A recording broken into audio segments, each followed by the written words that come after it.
Hi అండి. Welcome to my channel homely haven.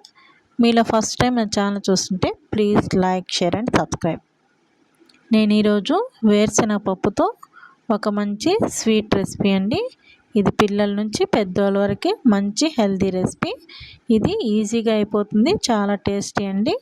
మన ఇంట్లో ఉండే వాటితోనే ఎక్కువ ఇంగ్రీడియంట్స్ లేకుండా ఒక 3 ఇంగ్రీడియంట్స్ మాత్రమే వాడి నేను ఒక మంచి స్వీట్ అయితే తయారు చేస్తున్నాను, మీకు కూడా షేర్ చేస్తున్నానండి. ఇది నేను 1 కప్పు వేరుశెనగ పప్పు కడాయిలో వేసుకొని బాగా దోరగా వేపుకోవాలండి. ఇక్కడ చూపించాను కదా, బాగా గోల్డెన్ బ్రౌన్ కలర్ వరకు వేపుకోవాలి. వేపుకొనేసి పొట్టు అంతా తీసేయాలండి, పొట్టు అయితే అసలు ఉండకూడదు. 1 కప్పు వేరుశెనగపప్పు తీసుకున్నాను. దాంట్లోకి వేడి పాలు 1 కప్పు తీసుకున్నానండి. వేడి పాలు వేస్తే మనకి బాగా తొందరగా నానిపోతాయి. ఇలాగా మూత పెట్టేసి ఒక హాఫ్ అన్ అవర్ వరకు అలాగే వదిలేయండి. హాఫ్ అన్ అవర్కి వదిలేస్తే మనకు బాగా నానిపోతాయి.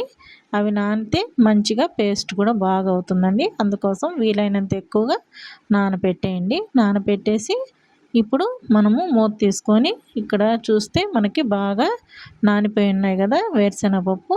ఇప్పుడు మనము మిక్సీ జార్లో వేసుకొని గ్రైండ్ చేసుకోవాలి. నేను ఇక్కడ మిక్సీ జార్లో వేసానండి.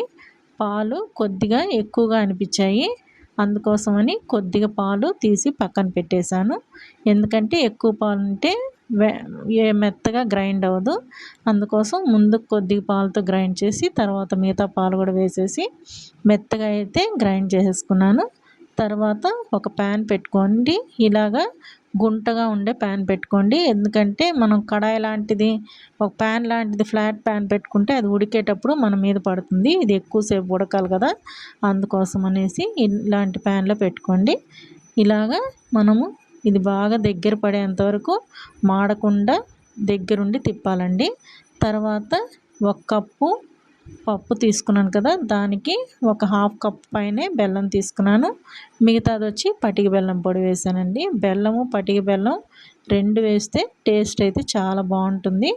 ఒకసారి ట్రై చేయండి. దీంట్లోకి నేను కొద్దిగా ఇలాచీ పౌడర్ కూడా వేసానండి. ఇలాచీ పౌడర్ కూడా వేసి ఇక్కడ దగ్గర పడేంత వరకు నేను ఇక్కడ స్టేజెస్ చూపిస్తున్నానండి. ఒక్కొక్క స్టేజ్ ఇలాగా మనం తిప్పుతూ ఉంటే అడగంటకుండా మనకి దగ్గర పడాలండి.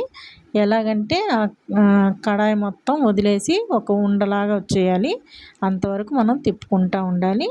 ఇక్కడ నేను ఒక ప్లేట్కి మనము నెయ్యి ఇట్లాగా గ్రీస్ చేసి పెట్టేసుకోవాలి.